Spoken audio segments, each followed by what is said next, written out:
All right, after that very long and frustrating rant about why I do not like the Dolphins and why I can't stand just drafting lots and lots of receivers, we're going into a team that drafted lots and lots of receivers.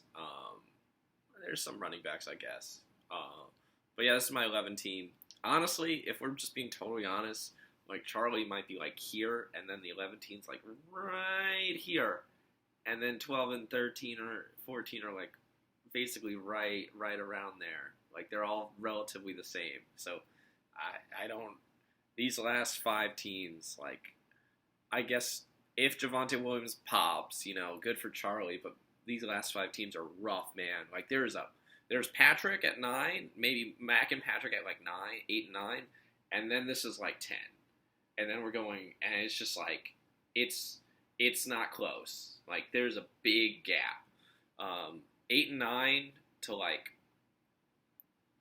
4 through 9 is pretty close. It's like maybe like here. And we'll go like here. 4 through 9, and then the top 3 are like a little up here, but like the gap between like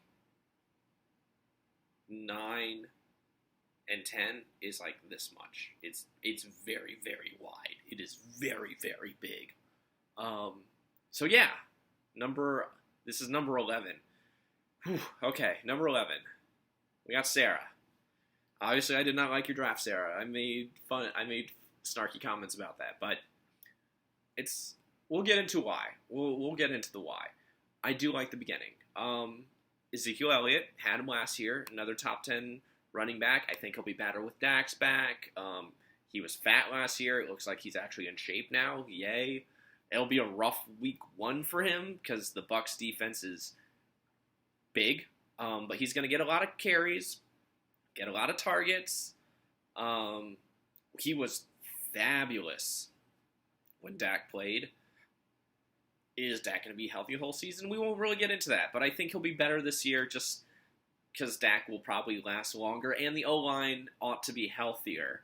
Even though Zach Martin's missing week 1, the O-line ought to be healthier for the whole season. So I think he's an elite back. I think he's a top 10 back. I don't know about top 5 just because I got to see what happens after last year, but I think he'll get his like customary 1,000 yards, probably get like 50, 55 receptions, and then like 10 touchdowns. So relatively the Aaron Jones range, if we're talking. So like, right outside the top 5, in the top 10, like running back 7, chances for more when someone gets hurt, yada yada. But no, he's a good player, and I understand. Again, you got to go get a running back. Like, what is it? Andre spent 68 on Jonathan Taylor. Justin spent 70 on Antonio Gibson. Charlie once spent 70 on Aaron Jones.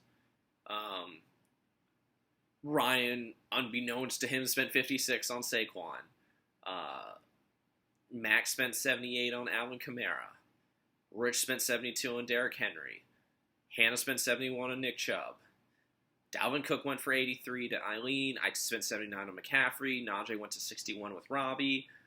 Brian spent 63 on Eckler. So unless you're going to pull a Patrick and like get some like really good receivers, which you did do, we're not overlooking that, but unless you're going to pull a Patrick and go like RB0 or RB1, because I like Swift, and then fill up the back end with running backs, which again, I think Patrick's idea, more people ought to have done it. I think it's a smart idea. Him and Mac are opposites, but I thought it was smart considering the way the board was going. But yeah, you got a top 10 running back. No complaints there. At 15, we went to Vontae Adams for 52. In half PPR, it's probably smart. The only receiver to go for more, if I remember correctly, is Rich with 58 for Tyreek Hill, who's the number 1 receiver in fantasy. I think it was aggressive. I like Devontae Adams a lot. I think he's a very quality player. I think he's going to be incredible, especially because he's going to be targeted so much. Like he had he's going to get like 115 touches or so, like maybe 1,300 yards, 13, maybe a little regression, maybe not quite as many touchdowns as last year, which was essentially a touchdown a game. But, I mean, he's going to be outstanding for you. Like, he's basically going to be like kind of like a running back with his point production, especially with Aaron Rodgers back, which is what you really needed. So $52 on that for essentially like a rock solid, like top, essentially running back. I can get on board with that. Then we took Terry McLaurin. I really, really, really, really like Terry McLaurin. I think this is the year he makes the leap. Getting him for 38 is good. I think he's a top 10 receiver. I think Fitzpatrick's going to take him to the next level, especially because, he got a massive amount of targets last year, and that was coming from mostly bad quarterbacks. Hurt Alex Smith, bad Dwayne Haskins, and then bad then hurt Kyle Allen. So if Fitzpatrick can just literally stay healthy and be just what he's been, just an average, good quarterback, McLaurin will shoot up fast. Like, he will be a top 10 receiver. I think a 38 was a little high, just a little bit, just a smidge, but, Patrick spent what? We're going back to Patrick because he went wide receiver heavy. He went to spend 41 on Hopkins. So, I think 38's a little high on McLaurin considering that kind of price range, but I don't hate it per se because I think he's really good. Justin went, 39 on Allen Robinson. So, around that range. Yeah, I get that. I feel that. I love Allen Robinson, but McLaurin has higher potential. For 38, I agree with that. And then we took Mostert for 15. I think I mentioned before in Hannah's video way back that, earlier, I really, really like Trey Sermon. Mostert's the starter right now. He was the number 16 running back when he played last year, but he's almost always injured. He handles like half the carries, so I think he's in a timeshare with Sermon, but obviously I think Sermon's going to take over for him. But that's part of the reason why you got Mostert for so cheap, and he's on a really good team, and he'll still get his touches. I just think he'll have more of a down season like kind of last year, so he'll get maybe 700, 800 yards, maybe 5-6 touchdowns. He won't get as much because, A, I think he's going to get hurt again because it just seems to be his thing, and B, I think Sermon's going to take that job. I think the whole, San Francisco RBBC running back by committee thing is, I think it's a thing, but I also think Kyle Shanahan's been looking for, the Devontae Freeman-esque kind of guy to, take it over. Tevin Coleman's gone. Jerick McKinnon's gone. Jeff Wilson Jr.'s hurt. Matt Breed is gone. We got we got Hasty, I guess, is the number 3 running back. I mean, he might get some play, I guess. We want to keep everybody fresh, but I really do think, considering the draft capital they spent on Sermon will take that job. But in the meantime, $15 starting running back, sold, solid, good pick, like that. We got Herbert for $6. So I like Justin Herbert. I think, again, high upside quarterback. Once he took over for Tyrod Taylor, he was basically a top 10 quarterback. He was basically top 5. I think he was only worse than Kyler Murray and Aaron Rodgers down the stretch. And with the former Saints offensive coordinator Joe Lombardi now is the offensive coordinator Joe Lombardi was the quarterback's coach. But anyway, he's the offensive coordinator in San Diego, or in LA with the Chargers, and they fixed the O-line. Eckler's healthy. We lost Hunter Henry, but we brought in Jared Cook. Yada, yada. Massive, massive fantasy ceiling. Huge. Could be MVP fantasy ceiling. We don't really know. The supporting cast is a little underwhelming because Mike Williams always gets hurt. I would know. He's on my team. Keenan Allen's consistent, but not outstanding. And Eckler's got to stay healthy, but the O-line's good. The offense coordinator's good. Herbert's ceiling is high. Very high. Will he reach it? Will he do that Josh Allen jump? Will he do the Lamar Jackson jump? Will he do the Patrick Mahomes jump? We hope so. If he doesn't, though, we'll just take on the low end. If he doesn't, he's still a rock-solid top 10 fantasy quarterback. I can't imagine him not being a top 10 fantasy quarterback. I think this is a good price, $6. Herbert. I would prefer Kyler Murray, I guess, at 5. But other than that, you can't really beat that. I'd even take him over, Aaron Rodgers going for $6, even though Aaron Rodgers was the MVP last year, just because Herbert's on the ascension, and we want to catch the up. We don't want to catch like when they're at the peak coming down. We want to go on the up. So yeah, no, I agree with that. So if I like your first 5 picks, why do I have you all the way down at 11? And the answer is, well, I guess you could say, survey says, I don't like a single other pick on your team, like, at all. I know you spent a lot of money on, like, the front end, and it's not that I disagree with that, but it's super duper clear to me that you did not do the research on the back end. This is where you make your bones. Now, I'm not saying this to everyone. You don't gotta, like, go and do loads of research on everything and find every single sleeper and go highlight and do all that stuff. You'll get a lot of information in your head. You'll get confused. There'll be a lot. It's an auction draft. It's going pretty quickly. But really, it's like I told people before, just figure out, like, 30 guys you like and maybe shoot for, like, 10 of them. What I felt was here's, like, you had 5 guys you liked, you got them, and then the draft was over. Because, like, the whole back end of the draft's just bad. There's no upside. There's no young talent. Even if we don't, let's take the rookies out of it. So rookie running backs went for a lot. We'll take it out of it. Let's say you couldn't get any of them. There's no, like, young, good receivers. I would have loved, funny enough, some of Charlie's flex receivers from the last video on this team. Because, and the reason why Charlie's ranked ahead of you is despite my infuriation with the idea that she spent all of this money on one position for no reason, when it would have been perfectly fine to take a few, like, decent running backs. But at least she has depth somewhere. You got no depth anywhere. Like, I can't imagine, like, I guess, like, we'll give you an example. So we took Carlos Hyde, right? And Carlos Hyde was, like, good last year. Was okay last year in, like, Seattle, and he's the backup now in, like, Jacksonville. And he's worked with Urban Meyer because he was his college coach. I suppose, James Robinson gets hurt. Carlos Hyde's going to get some touches, but he doesn't catch the ball, so that's bad. He's not going to be getting a lot of touches with Robinson unless Robinson gets hurt. And even if Robinson does get hurt, I have a very hard time thinking that Carlos Hyde's going to take that job to himself. It's kind of like, I don't really understand why we took someone like Carlos Hyde for $4 when we could have had, like, Alexander Madison, who's the handcuff to Dalvin Cook, and we know if Cook gets hurt, Madison's going to get a ton of play time. Like, and Madison's a young, ascending back. He's a pretty good player.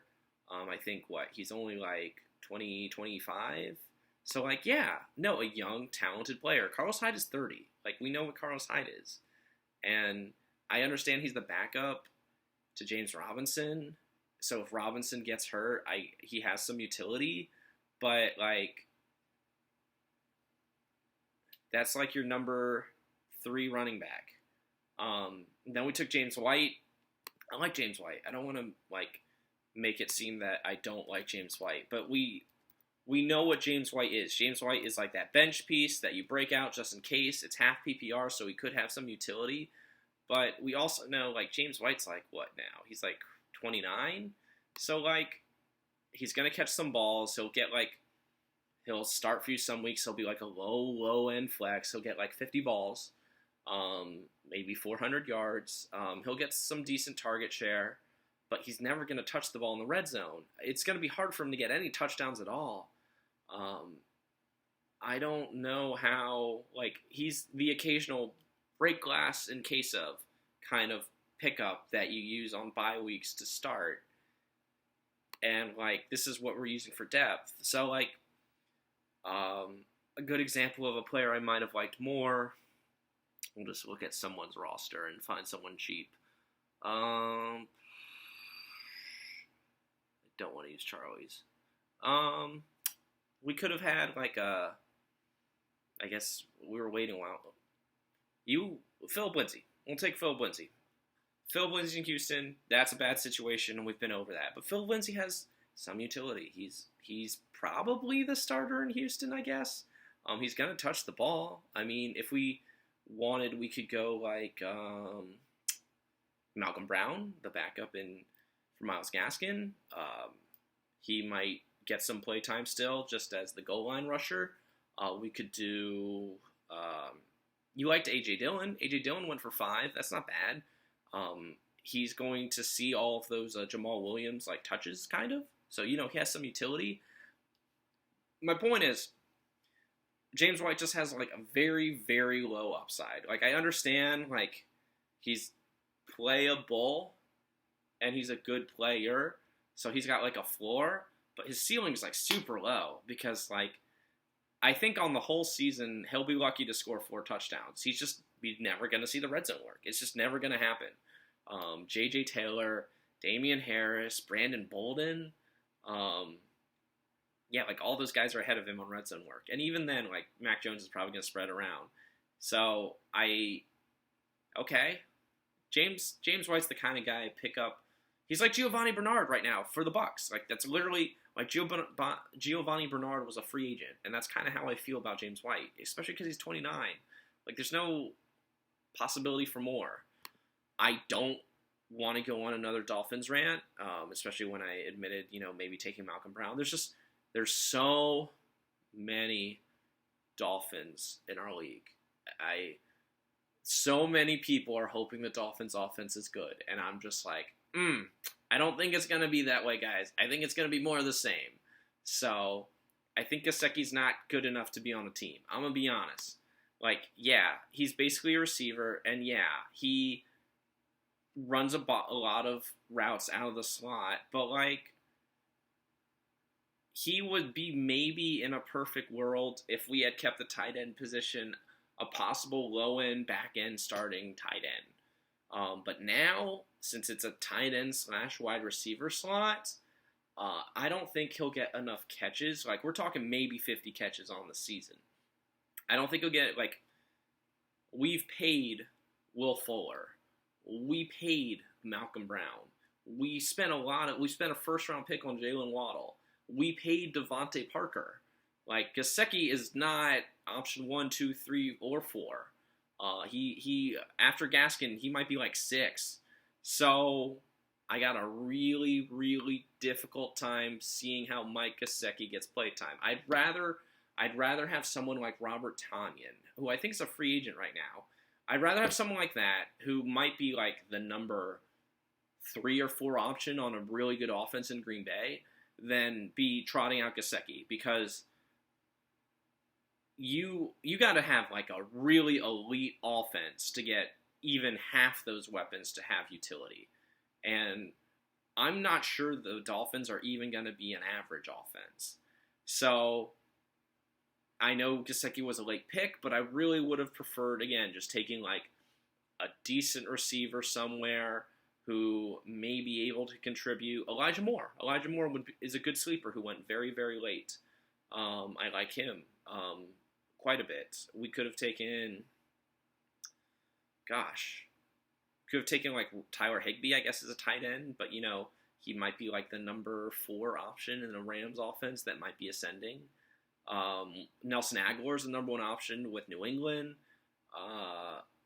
There were options, even though I know you're taking dollar players, and even though I know you're just trying to fill out the rest of your bench, I know you didn't do the research because none of these players have any sort of upside whatsoever. We'll go into the next one. So Jonnu Smith. I like Jonnu. He's really good. He got paid, but he got paid, and Hunter Henry got paid, and Kendrick Bourne got paid, and Nelson Aguilar got paid, and is he gonna get 60 catches in a season? Maybe, but do I really want that? Would I rather just have the slot receiver on a good offense, a Van Jefferson, Antonio Brown, AJ Green? Heck, Cincinnati's trying out Jamar Chase, T. Higgins, and Tyler Boyd. I'd rather have that. So I know it doesn't seem like there was a lot of options, but we're really, really digging really, really deep to get low upside picks. So I like him. I like Jonnu, and he's got a quarterback in Mac Jones, and he's in the middle of his he's in the middle of his prime, I guess, at 26. But, like, how much target share are we talking here? Like, there's just, I would have rather, Corey Davis is the number one on the Jets right now, right? So, like, the Jets are no good, right? And the offensive line, I think, is better. But I'd rather have Corey Davis than, like, Jonnu Smith. Tyrell Williams is the number one on Detroit, and he hasn't been healthy in, like, 5 years. I'd rather have Tyrell Williams than Jonnu Smith because there's the possibility of him getting target share. If we even want to go upside, Patrick drafted T.J. Hawkinson. So T.J. Hawkinson was a first-round pick by the Lions, brutally underused. They use him for blocking for no apparent reason, but he's super talented. I would like T.J. Hawkinson more than Jonnu Smith. And yes, I am fully aware that T.J. Hawkinson went for $4 and Jonnu Smith went for $1 and Hawkinson went much higher. I get all that. I understand. So that's not what I'm arguing. It's just kind of like you spent so much money up front that there's nothing on the back end. And even with the back end choices, like all of the choices are like very mishmash. And that kind of proves my point because you like ended up cutting quite a few of them. Like you took Todd Gurley, you dumped him. You have Mark Ingram, who may or may not be the starter in Houston because, again, I don't really know what's going on. I would have preferred Philip Lindsay just based on talent, but, you know, I guess they're Lindsay. I don't know who's the starter, honestly. I think maybe it's Ingram, and then the passing down back is like David Johnson. I don't know. We took Shaq Barrett. I guess he's a starter. We cut David Mayo. We cut Ha. We cut Monty Rice. We cut Justin Fields. Suckup's our kicker. I like Terrace Marshall Jr. There we go. There's a high upside pick. Yeah. So he is the slot receiver replacing Curtis Samuel on Carolina. I don't believe in Sam Darnold, but, you know, it's something. He's young. He's a rookie. Maybe he breaks out, has a good season. I like him. But I would have preferred more like young second or third year receivers. Like a few years ago, Sarah, you took Cortland Sutton because you read Warren Sharp's book and you heard about Cortland Sutton's kind of like breakout possibly coming. And I think Sutton will be good this year, especially because Teddy Bridgewater is there. But that's the kind of picks that you got to be like digging for on the back end because all of these like veteran players who got paid or in like decent offenses, it doesn't do you anything. There's no like, even if they're like good enough, I guess, to like be an occasional starter, there's no real trade value, and there are a dime a dozen on free agency.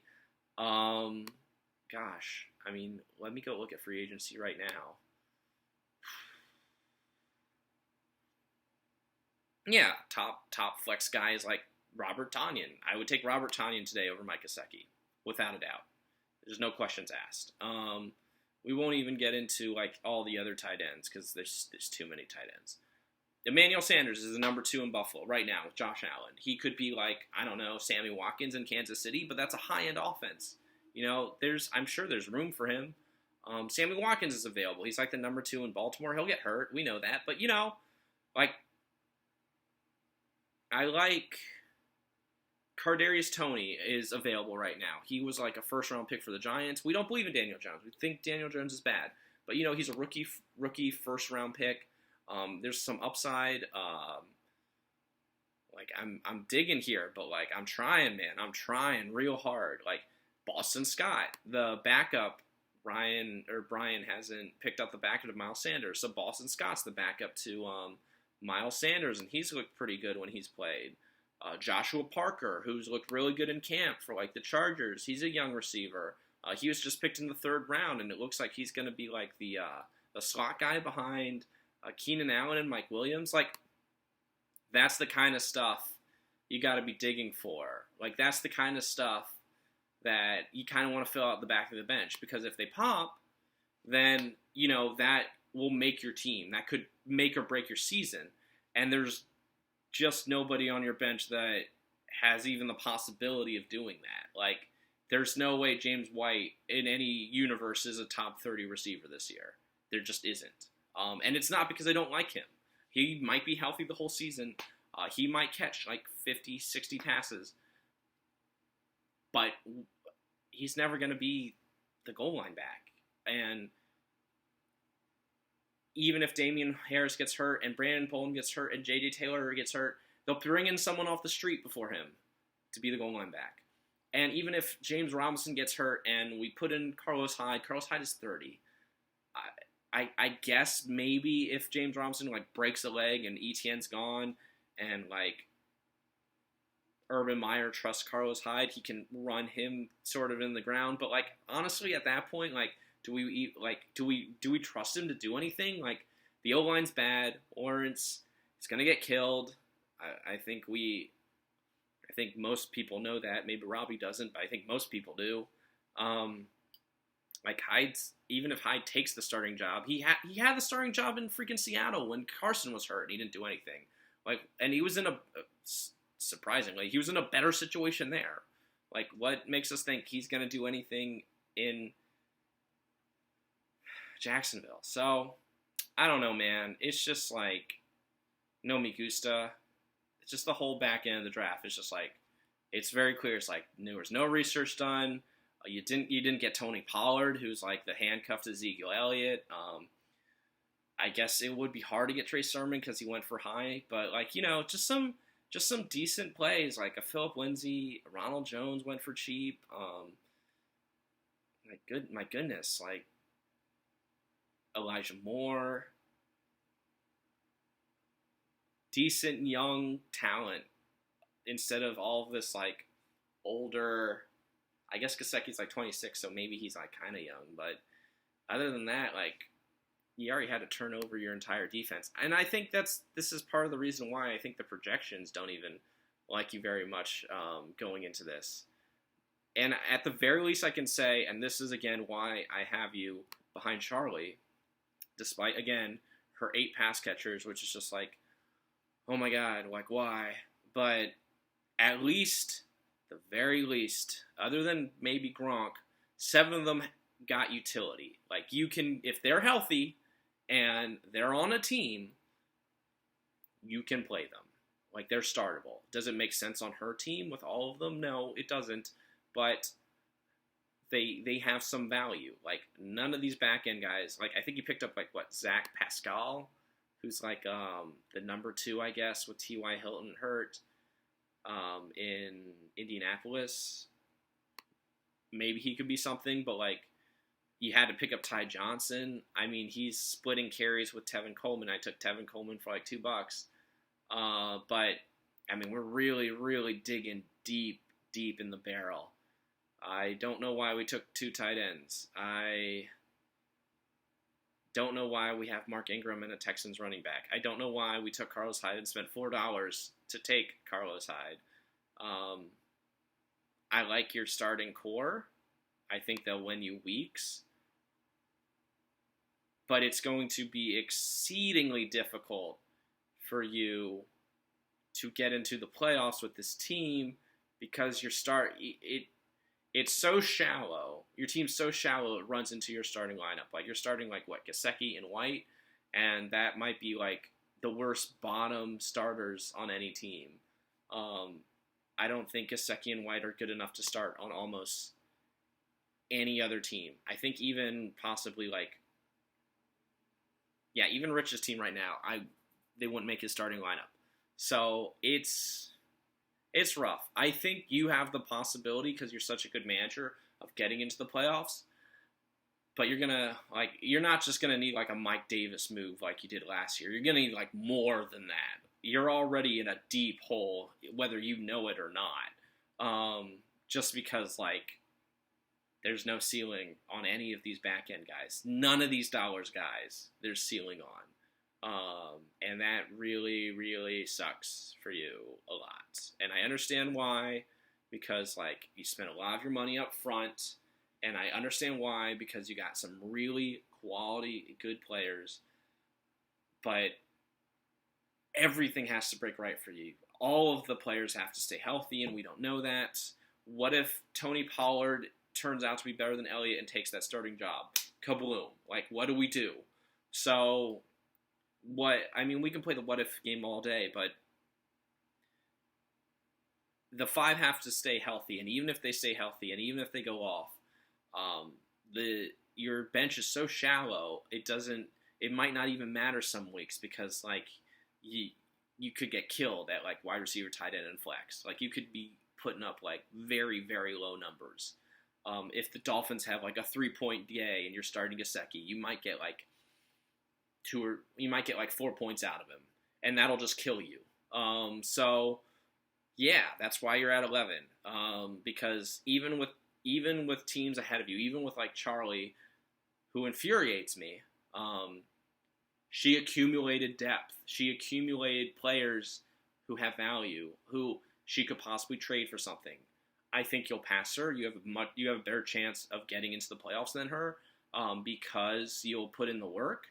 But she's in a better place than you currently, because you put yourself in a very deep hole. Your lineup you're exceedingly relying on those 5 guys to like win you weeks, and if 1 or 2 of them has an off week, you're gonna lose, and that's tough. That's really tough. So yeah, I'm sorry to put you down here. Those are just my thoughts. I could be wrong. Maybe you go run the gambit, but I think it's very clear to me you did not put in the work. I think the auction draft walloped you, if we're being kind. And it was just not a good day at the office for Sarah. There was just, even if you had looked over like 20 minutes before the draft, just be like, I'm going to look at a deep sleepers list, and I'm just going to look at it and take note of these players, and just drafted them from some of that would have been better. Because the back end's just so rough. But yeah, that's all I got. Sorry, Sarah, you're at 11. You're very deep down here. So there we go.